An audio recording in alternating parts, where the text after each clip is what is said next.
Alright, this is the rod that I found. I actually found it yesterday fishing. Uh, when I found it, it was broken in half. Well, not quite in half, about 3/4 of the way up. I know I've got my bait caster on it. This is a spinning rod. It's not a bait casting rod. But, you know, so what? It's not that big of a deal. It's really just on here to test it out, see if my patch work is good. This is broken in half. I didn't make a video of me actually doing the repair work because I didn't do it on my property. I did it somewhere else. I used somebody else's tools and their equipment. But what I did was each piece, I looked at it, found all the splits in it, saw how deep they went, and I took it to a small bandsaw and I cut it off about 1 inch on each side, so it's about 2 inches shorter than it normally is.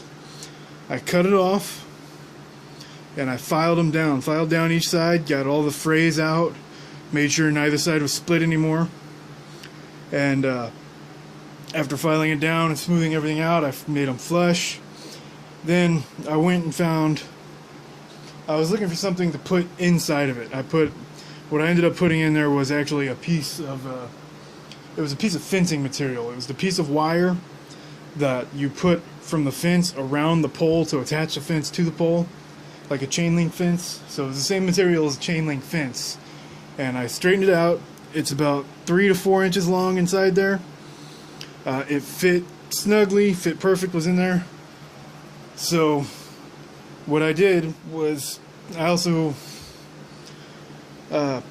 got heat shrink tubing. I cut one piece off that was about 1 inch long and put it on the top side, and then 2 pieces that were about 2 inches long and put them both on the bottom side.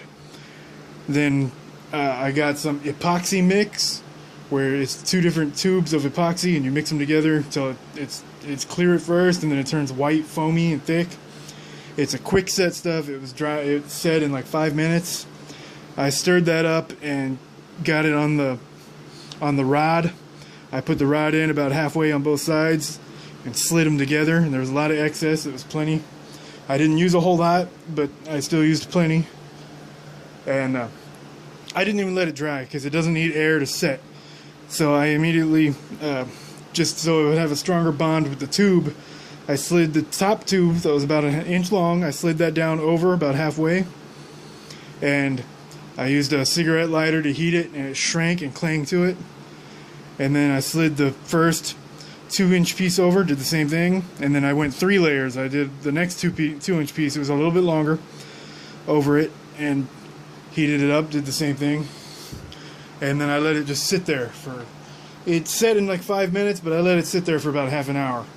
And it's wrapped on there tight. You almost don't even notice it. If you weren't paying attention, you wouldn't notice it.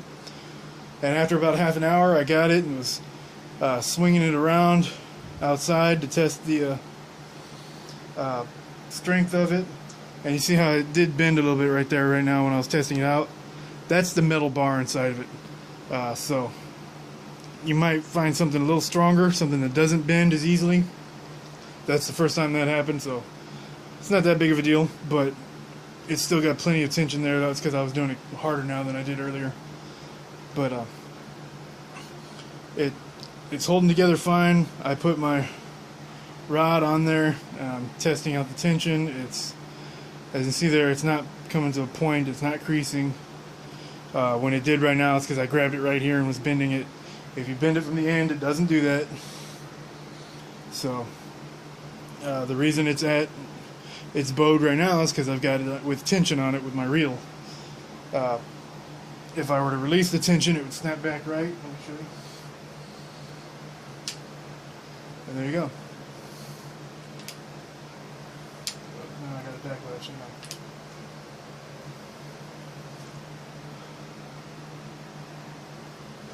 See? It's perfectly straight now since I released the tension. And I'm going to go ahead and put the tension back on there. There we go. I'm not even sure what it's a pretty long rod. When it was brand new, it was probably 6.5 feet, 7 feet maybe. Right now it's a little less than 6.5 feet. It's longer than what I usually use. I usually prefer short rods, but you know, it's all right. See there, it's still holding.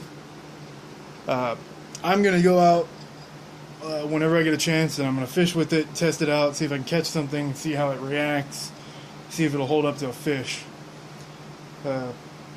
This is not a professional repair job.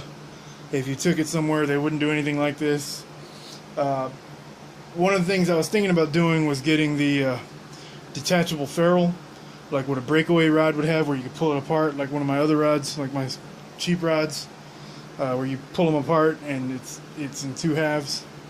I was thinking about setting that up there where I could pull it off, but decided against it because I mean, the bottom half was already so long that I still wouldn't be able to carry it around in a car, so without laying the seats down, or it wouldn't fit in the trunk anyway.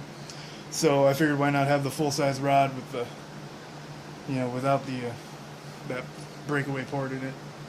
So, but yeah, that's what I did. The things I used were, you know, the file, of course, the saw, a small hacksaw, or better yet, a real fine. What I was really looking for was like a balsa wood saw, but I couldn't find one, so I used a bandsaw. But something with real fine teeth on it. You cut it really slow. You don't want to cut it too fast. Cut it slow so it doesn't split anymore. It took me about 5 minutes to cut each side. That's how slow I did it. And when you put it back together, there is actually a difference in width. It didn't just go back together seamlessly. The bottom part was a little bit wider than the top part. Not terribly bad, but I mean, you can, I don't know how, let me see. Can't really focus on there. It wants to focus on the background, but right here, right where my thumb is, you can kind of see that line there. That's the break. That's where it was broken. The reason you can see it there is because it's two different widths. The bottom part is a little bit wider than the top part, probably about 1/32 of an inch, which doesn't sound like a whole lot, but if you were using this in a tournament or something, or if you're a professional fisherman, it's a big deal. But for what I do, I'm not a professional, I'm not an expert. I did this as an experiment, basically, and it's holding up so far.